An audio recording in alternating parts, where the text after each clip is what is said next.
I'm Mike Brilla, host of the Inspired Teacher Podcast, a part of the Education Podcast Network, just like the show you're listening to now. Shows on the network are individually owned and opinions expressed may not reflect others. Find other interesting education podcasts at edupodcastnetwork.com. Hello, Empowered Principals. Welcome to episode 379.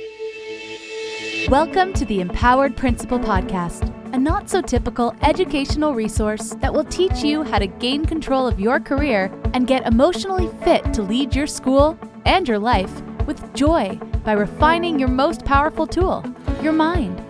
Here's your host, Certified Life Coach, Angela Kelly. Well, hello, my Empowered Principals. Happy Tuesday. Welcome to the Empowered Principal Podcast. Here we are. It's the beginning of March. And did you realize we are 25% through 2025 already? 3 months of the year has gone by. It's amazing. One full season. It made me really stop and ponder how quickly time goes in a calendar year. Just a few months ago, we were celebrating the mid-year reboot. We were celebrating New Year's Eve. We were celebrating the beginning of 2025. And here we are now, April 1st, ready to go into the second season of the calendar year and the third season of the school year, which is spring. It's the last season of this school year. And it really amazes me how quickly time passes and why it's important to be intentional with who we are and how we spend our time and where our energy goes and planning. So for those of you who feel overwhelmed, if you feel that there's too much to do and not enough time, if you're rushing around and you're feeling like you're busy at home and you're busy at work and you're not being a good enough mom or a good enough dad or a good enough partner or a good enough friend or a good enough child to your parents or a good enough friend to your friends, if there's something you're doing that just feels like it's not quite good enough, probably because we are trying to spread ourselves too thin. And one of the ways that we can counter this is by slowing down just for a minute and getting very intentional with our lives. To see how quickly 1, 2, 3 months have gone in 2025, it made me personally want to deepen my presence in life, to live each day with much more intentionality and much more mindfulness, not in a way that prevents me from getting things done. I don't want to sit around and just meditate all day and be present like that, although that is a wonderful thing to do. But we want to be alive. We want to live. We want to be engaged, but we want to do so from intention, not out of automation or what I call like robotic living, where we are just living a life as a robot, getting up, doing the same thing over and over again, feeling okay, feeling like we did a good job, but also feeling this kind of flat line, unfulfilled, like automated response to life or reacting to life. So I want to invite you in to this idea of raising the bar for our experience on the planet, raising the bar for our joy and our fulfillment and our satisfaction, our enjoyment of life, that being alive as a human on the planet, feeling all of the feels, going to the things, doing the fun things, taking time out to rest, taking time out for fun, really being present. What am I doing today and why? Waking up and deciding ahead of time, this is the experience that I want to have today. I want to expand the experiences that I want. I want to appreciate the connections in my life and the relationships I have developed. I want to raise the bar for my experience as a school leader. We're not raising the bar out of insufficiency. We're not telling ourselves we're not meeting standards, we're not good enough, we're not doing enough, we're not being enough. Therefore, I'm raising the bar so that I get disciplined and I get more, on top of my game. it's not about raising that bar. It's about raising the level of expectation and standard for the satisfaction we want out of our careers, for the connections we want to build, for the interactions we want to have, for the joy that we want to experience, for just the pure pleasure of being alive on the planet as a human. Really squeezing out all that life has to offer, squeezing out the joy and the love and the pleasure and the laughter and the fun and all of the things. I want to raise the bar for myself. I would love to raise the bar for education in terms of raising the bar for the experience that students have, raising the bar for the experience that teachers have, actually engaging people in a way that feels good, coming to school because it feels good, showing up as a teacher because it feels good, leading schools, leading education, pioneering the way for an experience of learning and developing humans in a way that can feel good. We can feel alive. It doesn't mean we're going to be happy all of the time. Feeling good is about being in alignment with the truth of who we are.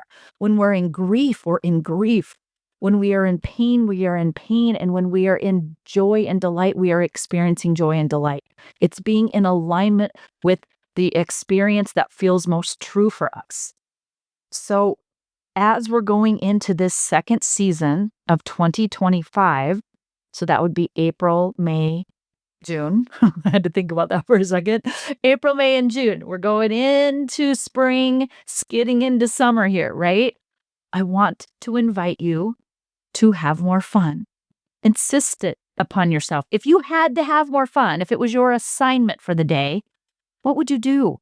If you had to make life more fun, if you had to squeeze out more pleasure in your day, if you had to rest more, if you had to laugh more, if you had to connect more, if that was your assignment, which by the way, it's your life assignment to enjoy your life, to experience as much as possible. And I'm not saying you're running around to the point of running yourself ragged. That's not the experience we're looking for. Exhaustion, overwhelm, burnout, that does not equal to an invigorating human experience. I'm talking about raising the bar on the balance of life, getting the rest we need, getting the play that we crave, and contributing to work in a way that feels good. Think about this as you go into your spring season and into the last season of school. Insist upon yourself to look for ways to have more fun, to laugh more, to rest more, to play more, to infuse pleasure into your workday, to see the collaboration between rest and play and work, and to see how in collaboration, when you're balancing rest with play, with work, you get this beautiful combination we call life. And you contribute in a way that maximizes your potential. When you're exhausted all the time, your contributing goes down. If you're only playing, your contributing goes down. If you're only working, your balance goes off. And the experience you have becomes automatic and robotic, and you're not actually living. You're just automated through the day, robotically, moving about. So raise the bar for yourself. If there were no limits, if you could purely just design your life the way you wanted to, with no strings attached, what would you be capable of experiencing? What would the bar be? How much fun is possible? How much laughter is possible? How much delight is possible? How much contribution is possible? How much connection and collaboration is possible? How many solutions could we create in this lifetime? How much rest can we embrace to give ourselves the energy required for play and for work? Using play, rest, and work in collaboration with one another is how you raise the bar. So going into spring season, it's April. Many of you are just getting hired on as brand new principals. Be looking out for my new school leadership series coming out in April. Number 2, If you are a seasoned principal and you're heading into testing season, the end of the year, all of the chaos, and you're exhausted and tired, I invite you to join EPC now. EPC for brand new leaders, it's going to get you on track because you're going to be thinking about tying up the old job and getting excited and wanting to jump into the new one. And for my seasoned empowered principals who might not be feeling super empowered this time of year, this is a time to reinvigorate. Come on into EPC now. Get your spring season planned. I'll run you through the 3-month plan. We'll get you up and running there. And you can actually enjoy the last 8 weeks, 12 weeks of the year. It's going to be amazing should you decide to raise the bar. Come on in, EPC. Now's the time. Happy spring, everybody. Enjoy, enjoy, enjoy. We'll talk to you next week. Take good care. Bye. Hey, you guys. Calling all first-year site and district leaders. As you know, I hosted a free master course for those aspiring to land a job in school leadership. This was a 4-day course that covers what you need to prepare yourself before, during, and after the interview process. So for those of you who are interested, you can find the YouTube links below in the show notes. The Aspiring School Leader series is completely free. Now, for those of you who landed that job, I have a brand new program. Let's make your first impression in school leadership your best impression. Let's lead your school with confidence in year 1 and nail your first year as a school leader. You've got what it takes to make an impressive first impression. So come on in. I have a brand new program called Essentials for New School Leaders. It is 3 months of professional and personal development to give you the strategies, the mindset, and the skill set to lead your school to the next level of success. There is a gap between the time you get hired and the time you start your contract. Let's get ahead of the curve. 3 months in advance, you'll be ready to go on day 1 of your brand new contract. Join Essentials for New School Leaders. For more information, click the link in the show notes. Thanks for listening to this episode of the Empowered Principal Podcast. If you enjoyed this episode and want to learn more, please visit angelakellycoaching.com, where you can sign up for weekly updates and learn more about the tools that will help you become an emotionally fit school leader.